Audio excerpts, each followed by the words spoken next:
Вторая мировая война была самой крупной и самой тяжелой в истории человечества. Основной удар этой войны принял на себя советский народ. Она унесла жизни более 26 миллионов советских граждан. День Победы– это праздник со слезами на глазах. Именно 9 мая мы вспоминаем тех, кто отдал свои жизни в схватке с врагом, чтобы спасти нашу Родину и спасти своих близких. В память о самой страшной войне объявляется минута молчания.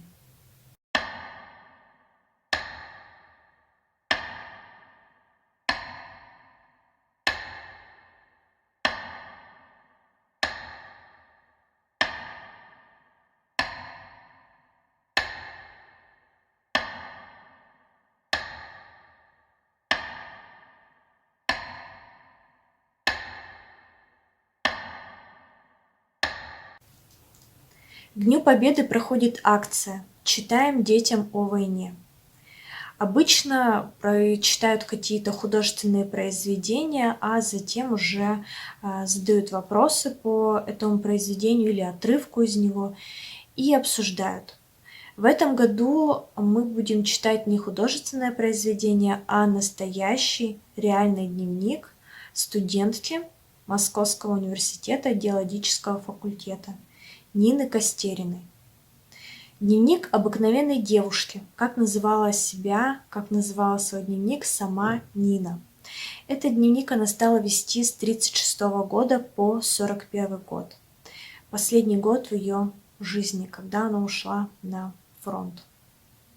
И мы зачитаем отрывок из этого дневника и закончим наше чтение самым последним отрывком, который она написала перед своей смертью. О чем этот дневник? Это дневник, который она вела, получается, 5 лет. Он охватывает самые интересные годы жизни подростка со школьной скамьи и по студенческую жизнь. Это время увлечений, время познания, время каких-то открытий, конечно же, любви первой, важной дружбы, которую можно провести, возможно было бы провести через всю жизнь. То есть это обычный дневник обычной девушки, подростка, как и многие ведут сейчас. Но этот дневник был написан в страшное время. То есть Нина жила в этот период, который до сих пор мы вспоминаем с содроганием голоса и переживаниями. И Нина передает как раз ту эпоху того времени. Она описывает, какие она читала книги, она их анализирует, советует что-то нам. Она описывает, какие она посещала культурные места, достопримечательности. Она делится в этом дневнике с нами всеми своими переживаниями, в том числе и какими-то сокровенными тайнами, тем, что ее волнует и беспокоит. И действительно, дневник, он небольшой, более 100 страниц, и читается на одном дыхании. И я подобрала сегодня всего лишь отрывки, в которых она описывает как раз-таки не предвоенное состояние, которое в этом дневнике тоже очень явно и хорошо описано на примере и тех событий, которые происходили в ее семье и в семье ее родственников, такие страшные 30-е годы. А я зачитаю отрывки уже 1941 года. После прочтения отрывка последуют вопросы для того, чтобы вы могли как-то порассуждать, ответить на них. Отрывки из дневника Нины Костериной, 1941 год, 20 октября. Веселые штучки разыгрывает со мной судьба и мой характер. Уже 2 недели я скитаюсь солдатским эшелоном. Куда влечет меня неведомая сила? Я собралась в Москву стремительно и решительно. Как начальник партии не уговаривал, как не протестовал, я настояла на своем, и он вынужден был дать мне направление в Москву. Кстати, не было и Сергея. Он поехал в Горький для подготовки переезда всей партии на Урал. Я вышла к станции, но уехать обычным путем было уже невозможно.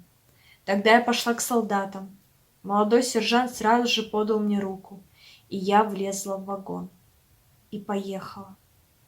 Впрочем, мы больше стоим. То день, то ночь. И главное, не знаем, куда едем. Ждут указания командования. Сегодня сержант поехал в Пензу. Наблюдений и впечатлений за это время столько, что можно написать целую книгу. Столько бед, столько горя вокруг. С солдатами подружилась в первый же день. Хорошие, славные ребята. 28 октября. Я приехала в Москву 24 октября и была прямо потрясена московскими впечатлениями. Началось с нашей квартиры. Я никого из своих не нашла. Квартира пустая. Я растерянно ходила по комнатам. Все вещи на месте. На месте книжные полки, книги, даже всякие мелочи. Рамки из уральских камней с фотографиями, часы, репродуктор. Но нет ни мамы с маленькой Верочкой, ни сестренки Лели, ни бабушки, ни теток. Пусто, тихо. На моем столе письмо мамы, в котором она пишет об эвакуации их треста на Урал. И совет мне тоже ехать на Урал. Пустая квартира произвела гнетущее впечатление. Я пыталась отвлечь свое внимание, рассеять тоску любимыми книгами. Увы, мертвая тишина угнетала. На буфете провела пальцем, на слое пыли ясно отпечаталась черта. Я написала: Нина, Лена, Гриша. И стало страшно. Мороз по коже от тишины этой надписи на пыли. Быстро стерла написанное и вышла на улицу. Жаль, что я не приехала в Москву до 16 октября. Тогда не пришлось бы знакомиться по свидетельским показаниям с московскими событиями до 16-го, а была бы сама свидетелем. Оказалось, что наши нефтяники, переколотив с утра порядочное количество оборудования, расхватав кому хотелось дипломы, к вечеру 16-го собрались идти пешком в Горький. От одного к другому бегала Г. и, прикрыв ладошкой рот, торопливо за хлебом шептала: «Москва будет оставлена, мне известно, Москву сдают без боя, надо уходить». И вот многие ушли. Институт опустел. Придет он, час расплаты с вами, подлецы и трусы, попробуйте-ка вернуться. А вернетесь, мы с вами по-другому поговорим. Хватит, довольно того, что вы громкими цветистыми фразами прикрыли так долго свои гнилые души и прожорливые желудки. Трудно было до вас докопаться, хотя многие чувствовали лживость вашей болтовни. Вот что значит слепо, беспрекословно верить в авторитеты. Но не все сбежали из института. Сидит в кабинете новый директор, и вся химия на местах. Молодцы! Но все же институт едет. Вернее, идет Стерлитамак. Но многое я так и не поняла. Зачем отсылать молодежь, когда под Москвой не хватает народу для рытья окопов? По домам с трудом набирают людей на трудфронт, а сотни студентов, молодых здоровых, эвакуируют? Что это? С виду Москва все та же. Неприятно поражают, правда, заколоченные окна во многих домах, а в некоторых окна и двери будто выдавлены. В мглу попала бомба, и тяжелые массивные ставни вылетели на тротуаре, груды стекла, щебня. Все дома по соседству напротив стоят с ощеренными окнами. А по Калужской через определенные промежутки растут баррикады. Впереди торчат массивные рельсы, слегка наклоненные вперед, рядами стоят ежи, а за ними мешки с песком и просветами для орудий. Наш чудный Крымский мост минирован, по нему уже не пропускают пешеходов. Как жаль все в Москве. Поврежденный Большой театр, книжную палату. Хожу по Москве и со страхом думаю, вот еще 1 тонна, и не будет чудного здания. Может быть, последний раз вижу библиотеку Ленина, где в тихой уютной читалке столько дум передумано, столько пережито. 5 ноября. Сегодня много ходила по Москве и, следовательно, многое видела. Поразил меня один дом. С улицы смотреть он как будто целый, но это обман, цела лишь фасадная стена, а за ней ничего. Сквозь выбитые, вернее, вырванные окна сверкает голубое небо, совсем как плохая декорация в театре.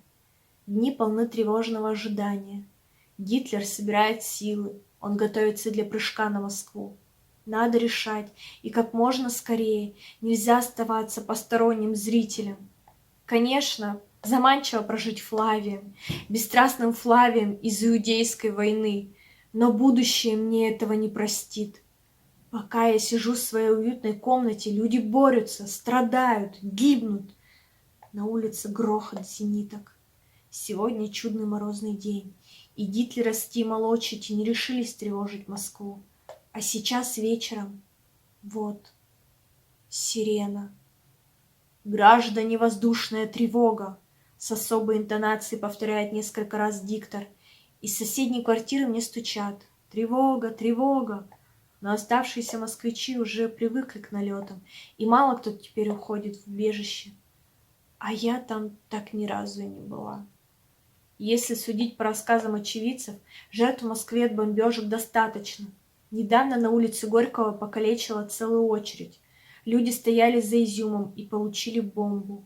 Говорят, вся улица была завалена телами. Но я свободно хожу по улицам, даже во время тревоги. В нашем районе работают зенитки. У зоопарка и у Первого кино.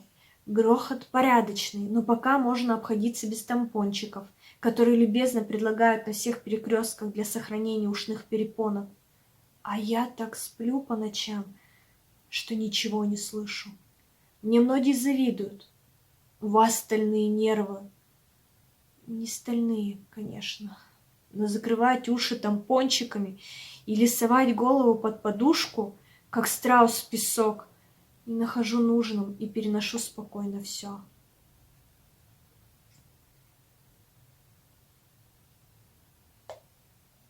Девятое ноября. Сегодня очень сильный налет. Второй раз тревога, без конца пальба. Бьют зенитки, бьют тяжелые. А порой редкие, но грохочут тяжелые взрывы, где-то разрушения и жертвы. Эх, Москва, Москва! Сколько это! От Батыя до Гитлера. Но ничего. Москва, птица Феникс. 13 ноября. По вечерам уже с 7 часов дома стоят безжизненными темными глыбами. Веет от них мертвым холодом и тоской. Авто движутся, как слепые, гудки дают короткие, негромкие, боясь нарушить безжизненную мрачность ущелья города, обреченного на тяжкие испытания. Тревога застала меня вчера вечером на Каретном. Кто-то вошел в вагон и сказал: «Тревога, выходите!» В вагоне погас свет, и мы, слепо толкаясь и суетясь, выбрались на мостовую. Десятки прожекторов скользили, изучали московское небо, скрещивались, собирались в пучки, в одиночку и пачками вспыхивали в небе звезды войны и быстро гасли. Трассирующие пули прошивали небо зелеными нитями. И аккомпанемент к этой мрачной картине — грохот зениток, треск пулеметов, раскатистый потрясающий гул фугасных бомб. На улицах стало совершенно пусто, а я шла, постукивая своими каблучками и прижимая сумочку к груди. И стук каблучков, несмотря на треск и грохот войны, почему-то был особенно отчетлив и ясен. прошла по всем Садовым, и вдруг точно над головой страшный грохот, как гром в хорошую летнюю грозу. Я прижалась к стене дома. Откуда-то пахнуло гарью, пылью и смрадом взрывных газов. Я снова в путь. Говорят, что всю ночь сильно бомбили. Говорят, потому что я совершенно ничего не слыхала. Как пришла, легла и только утром услышала голос диктора. Воздушная тревога миновала. Отбой. 16 ноября я ухожу в партизанский отряд. Итак, моя жизнь выходит на ту же тропу, по которой прошел отец. Ленинский райком направил меня в ЦК. Там вы найдете то, что ищете. В ЦК с нами долго беседовали. Несколько человек отсеяли, некоторые сами ушли, поняв всю серьезность и чрезвычайную опасность дела. Осталось нас всего 3. И мы выдержали до конца. Дело жуткое, страшное, убеждал нас работник ЦК. А я боялась одного. Вдруг в процессе подготовки и проверки обнаружат, что я близорука. Выгонят. Говорят, придется прыгать с самолета. Это как раз самое легкое, пустяковое из всего. Наши действия будут в одиночку, в лучшем случае по паре. Вот это тяжело. В лесу, в снегу, в ночной тьме, в тылу врага. Ну ничего, ясно, не на печку лезу. Итак, 16-го в 12 часов у кино «Колизей». 14 ноября. О, конечно, я не твердокаменная, да и не просто каменная, и поэтому мне сейчас так тяжело. Никого вокруг, а я здесь последние дни. Вы думаете, меня не смущают все эти юркие мыслишки? Мне не жаль, что ли, бросить свое уютное жилище и идти в неведомое? О, это не так. Совсем не так. Я чувствую себя одинокой в эти последние дни. Особенно не хватает друзей.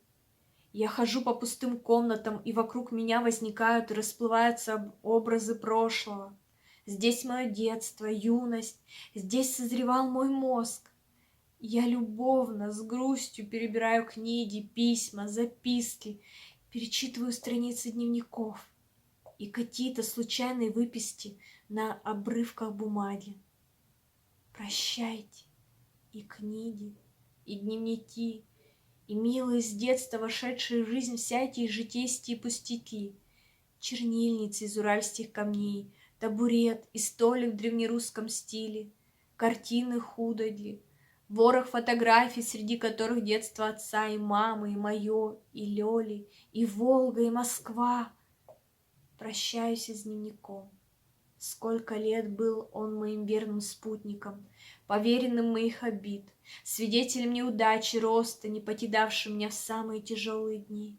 Я была с ним правдива и искренна. Может быть, будут дни, когда, пережив грозу, вернусь к твоим поблекшим и пожелтевшим страницам. А может быть... Нет! Я хочу жить! Это похоже на парадокс, но так на самом деле. Потому я и на фронт иду, что так радостно жить, что так хочется жить, трудиться и творить. Жить, жить! Завещание. Если не вернусь, передайте все мои личные бумаги Лене. У меня одна мысль в голове. Может быть, я своим поступком спасу отца? Лена! Тебе и Грише, единственным друзьям, завещаю я все свое личное имущество, письма друзей и дневник. Лена, милая Лена, зачем ты уехала, дорогая? Мне так хотелось тебя увидеть. Подпись Нина. Итак, вопрос. Что заставило Нину пойти на фронт? Почему она это сделала? Ведь она могла спокойно уехать вслед за своими родными на Урал. Что ее побудило принять такое решение. Конечно же, советую прочитать вам этот дневник целиком, потому что так будет проще и лучше понять. И действительно, когда начинаешь читать, не можешь остановиться, зачитываешь. Ведь это, как я уже сказала, дневник обычной, простой девушки. Интересно просто погрузиться в ту эпоху, те увлечения, чем занимались, чем дышала молодежь того периода.